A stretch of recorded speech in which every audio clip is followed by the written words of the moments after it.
Welcome to another video. ಒಂದು community post ಅನ್ನು ಹಾಕ್ತೀನಿ. ಆ ಕಮ್ಯುನಿಟಿ ಪೋಸ್ಟ್ಗೆ ಹೈಯೆಸ್ಟ್ ರೆಸ್ಪಾನ್ಸ್ ಬಂದಿದ್ದು ಹನುಮಂತ ಮತ್ತು ತ್ರಿವಿಕ್ರಮ್ ರವರ ಬಗ್ಗೆ ಮಾತಾಡಿ ಅಂತ. ಸೊ ಅದಕ್ಕೋಸ್ಕರ ಅಂತ ಹೇಳಿ ಈ ವಿಡಿಯೋವನ್ನ ಮಾಡ್ತಾ ಇದ್ದೀನಿ. ಇಲ್ಲಿ ಕೆಲವೊಂದು ನೆಗೆಟಿವ್ ಕೂಡ ಬರ್ಬೋದು ಅಂಡ್ ಪಾಸಿಟಿವ್ ಕೂಡ ಬರ್ಬೋದು. ಅದನ್ನ ಹೆಂಗ್ ತಗೋತೀರಿ ಅದು ನಿಮ್ಮ ವಿವೇಚನೆಗೆ ಬಿಟ್ಟಿದ್ದು ಅಷ್ಟೇ. ಸೊ ವಿಡಿಯೋವನ್ನ ಕಂಪ್ಲೀಟ್ ಆಗಿ ನೋಡಿ. ಏನಕ್ಕೆ ಅಂತ ಹೇಳಿದ್ರೆ ಬಹಳಷ್ಟು ಜನ ವಿಡಿಯೋವನ್ನ ಅರ್ಧ ನೋಡೋದು ಆಮೇಲೆ ಕಮೆಂಟ್ಸ್ ಮಾಡೋದು. ಸೊ ನಾವು ಹೇಳಿರುವಂತಹ ಕಾನ್ಸೆಪ್ಟ್ಗಳು ನಿಮ್ಗೆ ಅರ್ಥ ಆಗಲ್ಲ ಅಂತ ಅನ್ಕೋತೀನಿ. ತ್ರಿವಿಕ್ರಮ್ ರವರು ಬಹಳಷ್ಟು ಚೆನ್ನಾಗಿ ಆಡ್ತಿದ್ದಂತಹ ವ್ಯಕ್ತಿ, ಬಹಳಷ್ಟು ಚೆನ್ನಾಗಿ ಇವಾಗ ಕೂಡ ಆಡ್ತಾ ಇದ್ದಾರೆ. ಆದ್ರೆ ಕೆಲವೊಂದು ರೀತಿಯಲ್ಲಿ ತಪ್ಪುಗಳನ್ನ ಮಾಡ್ತಾ ಹೋದ್ರು. ಆ ತಪ್ಪುಗಳನ್ನ ಲಾಸ್ಟ್ ಅಲ್ಲಿ ಹೇಳ್ತೀನಿ. ಸೊ ಸರಿಗಳು ಏನೆಲ್ಲ ಇತ್ತು ಅನ್ನೋದನ್ನ ಇವಾಗ ಹೇಳ್ತೀನಿ, ಕೇಳಿಸ್ಕೊಳ್ಳಿ. ನಾನು ಪ್ರೀವಿಯಸ್ ಒಂದು ವಿಡಿಯೋವನ್ನ ಹಾಕಿದ್ದೆ ಈತನ ಲೈಫ್ ಸ್ಟೋರಿಯ ಬಗ್ಗೆ. ಪರ್ಸನಲ್ ಆಗಿ ನಾನು ಆತನ ಲೈಫ್ ಸ್ಟೋರಿಯ ಬಗ್ಗೆ ಕೆಲವೊಂದು ರಿಸರ್ಚ್ ಗಳನ್ನ ಮಾಡ್ತಾ ಹೋದೆ, ಕೆಲವೊಂದು ವಿಡಿಯೋಸ್ ಗಳನ್ನ ನೋಡಿದೆ, ಕೆಲವೊಂದನ್ನ ಅವರಿಂದನೇ ತಗೊಳ್ಳುವಂತಹ ಪ್ರಯತ್ನವನ್ನ ಕೂಡ ಮಾಡ್ತೀನಿ. ಸೊ ಈ ಟೈಮ್ನಲ್ಲಿ ಈತ ಏನ್ ಸ್ಟ್ರಗಲ್ ಮಾಡಿದಾನೆ ನೋಡಿ, ಅದನ್ನ ನಾನು ಪರ್ಸನಲ್ ಆಗಿ ಮೆಚ್ಕೊಳ್ತೀನಿ. ಏನಕ್ಕೆ ಅಂತ ಹೇಳಿದ್ರೆ, ಯಾವುದೋ ಒಬ್ಬ ವ್ಯಕ್ತಿ ತಾನೇನೋ ಬೇರೆ ಆಂಬಿಷನ್ ಅನ್ನ ಇಟ್ಕೊಂಡಿದ್ದಂತಹ ವ್ಯಕ್ತಿ ಇನ್ಯಾವುದೋ ಪ್ಲಾಟ್ಫಾರ್ಮ್ಗೆ ಬಂದು ಅಷ್ಟು ಬೇಗ ಸೆಟ್ ಆಗೋದಿಕ್ಕೆ ಚಾನ್ಸೇ ಇಲ್ಲ. ನಾನು ಹೇಳೋದು ತುಂಬಾ ಜನರಿಗೆ ಈ ರೀತಿಯಾದಂತಹ, ನಮಗೂ ಕೂಡ ಆಕ್ಚುಲ್ ನನಗೂ ಕೂಡ ಸೇರಿಸ್ಕೊಂಡು ನಾವು ಕೂಡ ಯಾವುದೋ ಒಂದು ಆಂಬಿಷನ್ ಅನ್ನ ಇಟ್ಕೊಂಡಿರ್ತೀವಿ. ಆದ್ರೆ ಬೇರೆ ಪ್ಲಾಟ್ಫಾರ್ಮ್ಗೆ ಹೋಗಿ ದುಡಿಯೋದಿಕ್ಕೆ ಮನ್ಸಿರದೆ ಈ ಕಡೆ ಇದು ಆಗದೆ ಅದು ಆಗದೆ ಇರೋದಿದೆಯಲ್ಲ, ಅದು ತುಂಬಾನೇ ಕಷ್ಟಕರವಾದಂತಹ ವಿಚಾರ. ಸೊ ಈತನ ಲೈಫಲ್ಲಿ ಕೆಲವೊಂದು ಇನ್ಸಿಡೆಂಟ್ಗಳು ನಡೆಯುತ್ತೆ. ಒಂದು ಕಡೆಯಲ್ಲಿ ಈತ ಕ್ರಿಕೆಟ್ ಆಡಬೇಕು ಅನ್ನುವಂತಹ ಒಂದು ರೀಸನ್ ಇಂದ ಕ್ರಿಕೆಟ್ ಆಡ್ತಾ ಇರುವಂತಹ ಟೈಮ್ನಲ್ಲೇ ಈತನ ಕಾಲಿಗೆ ಏಟಾಗಿರುತ್ತೆ, ಮೇಜರ್ ಇಂಜುರಿ ಕೂಡ ಆಗಿರುತ್ತೆ. ಆದ್ರೆ ಈತನ ಜೀವನ ಶೈಲಿಯನ್ನ ಈತ ಟರ್ನ್ ಮಾಡ್ಬೇಕಾಗಿತ್ತು. ಒಂದು ಬೆಡ್ ನಲ್ಲಿ ಇರ್ಬೇಕಿತ್ತು, ಅಥವಾ ಈತ ಏನಾದ್ರೂ ಸಾಧನೆ ಮಾಡ್ಬೇಕು ಅಂತ ಇದ್ರೆ ಈತನ ಜೀವನ ಶೈಲಿಯನ್ನ ಚೇಂಜ್ ಮಾಡ್ಲೇಬೇಕಿತ್ತು. ಆ ಟೈಮ್ನಲ್ಲಿ ಕೆಲವೊಂದು ಸೀರಿಯಲ್ಗಳ ಅವಕಾಶ ಬರುತ್ತೆ. ಸೊ ಅದನ್ನ ಚೆನ್ನಾಗಿ ಉಪಯೋಗಿಸ್ಕೊಳ್ತಾರೆ. ಇದರ ಬಗ್ಗೆ ನಮಗೂ ಕೂಡ ಹೆಮ್ಮೆ ಇದೆ. ಅದಾದ ಬಳಿಕ ಕೆಲವೊಂದು ಆಫರ್ಗಳು ಮತ್ತು ಜನರಿಗೂ ಕೂಡ ಈತ ಮೆಚ್ಚುಗೆ ಆಗ್ತಾನೆ. ಈಗ ಬಿಗ್ ಬಾಸ್ಗೆ ಬಂದಿದ್ದಾರೆ. ಸೊ ಬಿಗ್ ಬಾಸ್ ನಲ್ಲೂ ಕೂಡ ಹಾಗೆ ಜೆಂಟಲ್ ಮ್ಯಾನ್ ಅಂತ ಕರೀತಾರೆ, ಬಹಳಷ್ಟು ಜನ ಜೆಂಟಲ್ ಮ್ಯಾನ್ ಅಂತ ಕರೀತಾರೆ. ಈ ಕರೆಯೋದಿಕ್ಕೂ ಕೂಡ ರೀಸನ್ ಅವ್ರು ಏನ್ ಮಾಡ್ತಾರೆ ಅಂತ ಹೇಳಿದ್ರೆ, ಬಿಗ್ ಬಾಸ್ಗೆ ಬಂದ ನಂತರ ಬಹಳಷ್ಟು ಚೆನ್ನಾಗಿ ಆಡ್ತಾ ಇದ್ರು ಅಂಡ್ ಟಾಸ್ಕ್ ನಲ್ಲೂ ಕೂಡ ಯಾವುದಕ್ಕೂ ಅಡ್ಡಿ ಇಲ್ಲ ಅನ್ನುವಂಥ ರೀತಿಯಲ್ಲಿ ಆಡ್ತಾ ಇದ್ರು. ಆದ್ರೆ ಎಲ್ಲೋ ಒಂದು ಕಡೆ ಭವ್ಯ ಗೌಡ ಮತ್ತು ಇವರ ಸ್ನೇಹ ಸಂಬಂಧ ಏನಿದೆ ನೋಡಿ, ಇಟ್ಸ್ ದೇರ್ ಪರ್ಸನಲ್. ಆದ್ರೆ ಇದರ ಬಗ್ಗೆನೂ ನಾನೊಂದು ವಿಡಿಯೋವನ್ನ ಮಾಡಿ ಹಾಕಿದ್ದೆ. ಕೆಲವೊಂದು ವಿಚಾರವನ್ನ ಇಲ್ಲಿ ತಪ್ಪಿದ್ದಾರೆ ಅನ್ನುವಂತಹ ಕೆಲವೊಂದು ವಿಚಾರವನ್ನ ನಾನು ಅಲ್ಲಿ ಮೆನ್ಷನ್ ಮಾಡಿ ಹಾಕಿದ್ದೀನಿ. ಸೊ ಅದನ್ನ ಯಾರಾದ್ರೂ ನೋಡಿಲ್ಲ ಅಂತ ಹೇಳಿದ್ರೆ ಚೆಕ್ಔಟ್ ಮಾಡ್ಕೋಬಹುದು. ಈ ಟೈಮ್ ನಲ್ಲಿ ಹೇಗಂತ ಹೇಳಿದ್ರೆ, ಬಿಗ್ ಬಾಸ್ ಅನ್ನುವಂತಹ ಒಂದು reality show, it's not a family show. ಅದನ್ನ ನಾವು ಫಸ್ಟ್ಗೆ ಅರ್ಥ ಮಾಡ್ಕೋಬೇಕಾಗುತ್ತೆ. ಸೊ ಒಂದು ರಿಲೇಶನ್ಶಿಪ್ ಅಂತ ಬಂದಾಗ ಅಥವಾ ಸ್ನೇಹ ಸಂಬಂಧ ಅಂತ ಬಂದಾಗ ಇಲ್ಲಿ ಹನುಮಂತು ಮತ್ತು ನಮ್ಮ ಧನ್ರಾಜ್ ಅವರು ಇದ್ದ ಹಾಗೆ ಇರೋದಿಕ್ಕೆ ಆಗಲ್ಲ. ಒಂದು ಹುಡುಗ ಹುಡುಗಿ ಅಂದ ತಕ್ಷಣ ಕೆಲವೊಂದು ಮಾತುಗಳನ್ನ ಅವ್ರು ಕೇಳಬೇಕಾಗುತ್ತೆ, ಇನ್ನೊಂದು ಕೆಲವೊಂದು ಮಾತುಗಳನ್ನ ಇವ್ರು ಕೇಳಬೇಕಾಗುತ್ತೆ. ಅಂಡ್ ಇಲ್ಲಿ ಕೆಲವೊಂದು ವಿಚಾರವನ್ನ ಅವ್ರ ಹತ್ರ ಮಾತಾಡಬಾರ್ದು, ಇವ್ರ ಹತ್ರ ಮಾತಾಡಬಾರ್ದು ಅನ್ನುವಂಥ ಕೆಲವೊಂದು ರಿಸ್ಟ್ರಿಕ್ಷನ್ಸ್ ಅನ್ನುವಂಥದ್ದು ಕೂಡ ಇರುತ್ತೆ. ಸೊ ಭವ್ಯ ಗೌಡ ಮತ್ತು ತ್ರಿವಿಕ್ರಮ್ ನಡುವೆ ಏನೋ ಒಂದು ಮನಸ್ತಾಪ ಬಂತು, ಇಲ್ಲಿಂದ ಇವರು ವೀಕ್ ಆದ್ರು ಅಂತ ಹೇಳ್ಬೋದು. ಅಂಡ್ ಮೊದಲಿದ್ದಂತಹ ತ್ರಿವಿಕ್ರಮ್ ಅಂಡ್ ಅವರ ರೇಂಜ್ ಏನಿದೆ, ಕ್ರೇಜ್ ಏನಿದೆ ನೋಡಿ, ಅದು ಸ್ವಲ್ಪ ಕಮ್ಮಿ ಆಯ್ತು ಅಂತಾನೆ ಹೇಳ್ಬೋದು. ಸೊ ಇವಾಗಿನ ಸಿಚುವೇಶನ್ ನನ್ನ ಪ್ರಕಾರ ಇವ್ರೇನಿದ್ರು ಆಕ್ಚುಲಿ ನೋಡಿ, ಈ ತ್ರಿವಿಕ್ರಮ್ ಅನ್ನುವಂತಹ ಪರ್ಸನಾಲಿಟಿ ಏನಿತ್ತು ನೋಡಿ, ಎಲ್ಲೋ ಒಂದು ಕಡೆ ಕಳೆದು ಹೋಯ್ತು ಅಂತಾನೆ ಹೇಳ್ಬೋದು. ಸೊ ಇದನ್ನ ನಾನು ಪರ್ಸನಲ್ ಆಗಿ ಟಾರ್ಗೆಟ್ ಮಾಡಬೇಕು ಅನ್ನುವಂಥ ಉದ್ದೇಶದಿಂದ ಹೇಳ್ತಾ ಇಲ್ಲ. ಆದ್ರೆ ತಪ್ಪುಗಳನ್ನ ಯಾರೇ ಮಾಡಿದ್ರು ಕೂಡ ಅದು ತಪ್ಪೆ. ಇನ್ ಕೇಸ್ ನಾನ್ ಮಾಡಿದ್ರು ಕೂಡ ತಪ್ಪೆ. ಅಂಡ್ ಅವ್ರು ಏನ್ ಆಡ್ಬೇಕು ಅದು ಅವರ ಇಚ್ಛೆ ಅಷ್ಟೇ. ಅವ್ರು ಹೇಗೆ ಆಡ್ಬೇಕು ಅನ್ನೋದು ಅವರ ಇಚ್ಛೆ.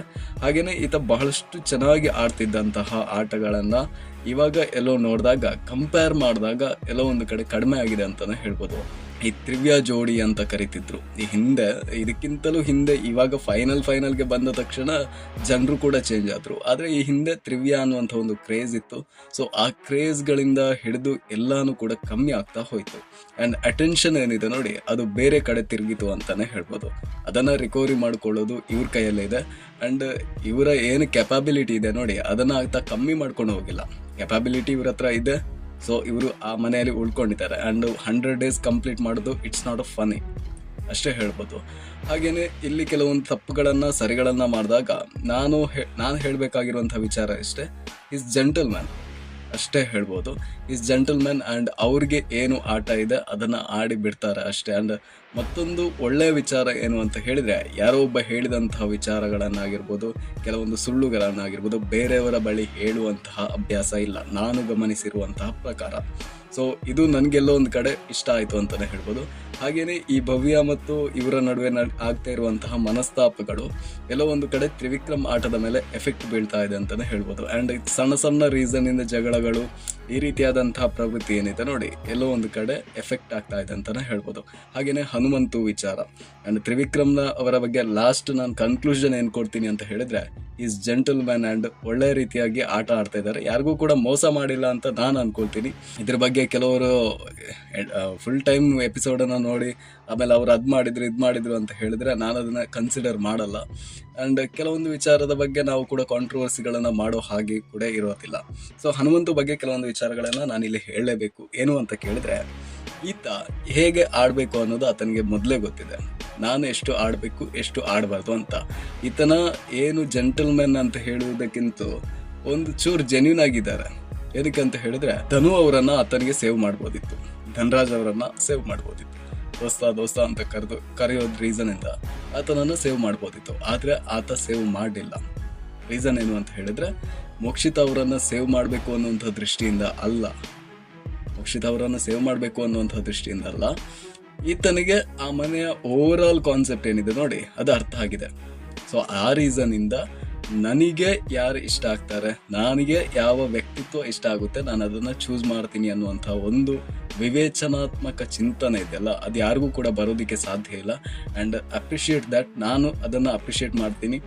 ಏನಕ್ಕೆ ಅಂತ ಹೇಳಿದ್ರೆ, ಈ ರೀತಿಯಾದಂಥ ಯೋಚನೆಗಳು ನಿಜವಾಗ್ಲೂ ಬೇಕು. ಕೆಲವೊಂದು ಕಡೆ ಏನಾಗುತ್ತೆ ಅಂತ ಹೇಳಿದ್ರೆ, ಈತ ನನ್ನ ದೋಸ್ತಿ, ಈತ ನನ್ನ ಫ್ರೆಂಡ್, ಈತ ನನ್ನ ಕೊಲೀಗ್, ಈ ರೀತಿಯಾದಂತಹ ಕೆಲವೊಂದು ಬಾಂಡಿಂಗ್ ಅನ್ನ ಇಟ್ಕೊಂಡು ಆಟ ಆಡೋಕೆ ಬಂದ್ರೆ ಸೋತ್ ಹೋಗ್ತಾರೆ ಅಷ್ಟೇ. ಸೊ ಆ ಬಾಂಡಿಂಗ್ ರೀತಿಯಲ್ಲೇ ಇಡೋದು ತುಂಬಾನೇ ಬೆಟರ್ ಅಂಡ್ ಬೆಸ್ಟ್ ಅಂತ ಹೇಳ್ಬೋದು. ಹಾಗೇನೆ ಇಲ್ಲಿ ಭವ್ಯಗೌಡ ಮತ್ತು ತ್ರಿವಿಕ್ರಮ್ ಕೂಡ ಅದೇ ರೀತಿ ಮಾಡ್ಬೋದು ಅನ್ನೋದು ನನ್ನ ಅನಿಸಿಕೆ ಅಷ್ಟೇ. So what ever it is, they are doing best ಅಷ್ಟೇ. ಅಂಡ್ ನಾನು ಪರ್ಸ್ನಲ್ ಆಗಿ ನಾನು ಹೇಳೋದು, ನನಗೊಂದು 4-5 ಕಂಟೆಸ್ಟೆಂಟ್ಸ್ಗಳು ತುಂಬಾ ಚೆನ್ನಾಗಿ ಆಡ್ತಿದ್ದಾರೆ. ಸೊ ಅವರನ್ನು ನಾವು ಪುಷ್ ಮಾಡಬೇಕು ಹೊರತು ಯಾರ್ಯಾರನ್ನು ಪುಷ್ ಮಾಡೋದಕ್ಕೂ ಕೂಡ ಆಗಲ್ಲ. ಸೊ ಅದಕ್ಕೋಸ್ಕರ ಅಂತ ಹೇಳಿ ನಾನು ಕೆಲವೊಂದು ವಿಡಿಯೋಗಳನ್ನು ಕನ್ಸಿಸ್ಟೆನ್ಸಿಯಾಗಿ ಬರ್ತಾ ಇರೋದು. ಆದರೆ ಕೆಲವೊಂದು ತಪ್ಪುಗಳನ್ನ ತಪ್ಪು ಅಂತ ಹೇಳೋದು ಕೂಡ ನಮ್ಮ ಜವಾಬ್ದಾರಿಯಾಗಿರುತ್ತೆ. And reality show is reality show ಅಷ್ಟೇ, ಅದನ್ನು ದಯವಿಟ್ಟು ಜನಗಳು ಅರ್ಥ ಮಾಡ್ಕೋಬೇಕು. ಆ್ಯಂಡ್ ಒಂದು ವಿಚಾರವನ್ನು ನಾನಿಲ್ಲಿ ಮೆನ್ಷನ್ ಮಾಡಲೇಬೇಕು. ಸೋಷಿಯಲ್ ಮೀಡಿಯಾ ಅಂದ ತಕ್ಷಣ, ಹಾಗೇನೆ ರಿಯಾಲಿಟಿ ಶೋ ಅಂದ ತಕ್ಷಣ ಇದರ ನಡುವೆ ವಾರ್ಗಳು ಬೇಡ. ನಾನು ಅವರ ಫ್ಯಾನ್ ಇವರ ಫ್ಯಾನ್ ಅಥವಾ ಸಿನಿಮಾ ವಿಚಾರದಲ್ಲಾಗಿರ್ಬೋದು, ಇದರ ಬಗ್ಗೆ ವಾರ್ಗಳು ಬೇಡ. ಅವರು ಯಾವತ್ತಿದ್ರೂ ಒಂದೇ ಆಗ್ತಾರೆ. ನಾಳೆ ದಿನ ಬೇರೆ ರಿಯಾಲಿಟಿ ಶೋಗಳಲ್ಲಿ ಅವರೆಲ್ಲರೂ ಬರ್ತಾರೆ, ಅವರೆಲ್ಲರೂ ಮಾತಾಡ್ತಾರೆ.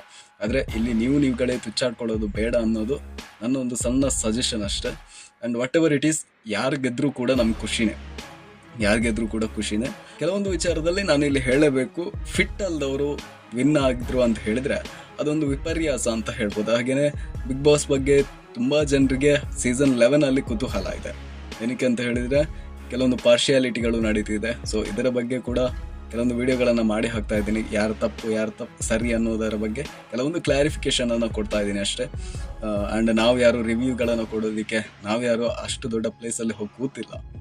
ಸೊ ದ್ಯಾಟ್ಸ್ ಇನಫ್ ಅಂತ ಹೇಳ್ತಾ ಈ ವಿಡಿಯೋವನ್ನು ಎಂಡ್ ಮಾಡ್ತಾ ಇದ್ದೀನಿ. ಹಾಗೆಯೇ ಯಾರು ಗೆದ್ರೂ ಕೂಡ ನಮಗಂತೂ ಖುಷಿನೇ.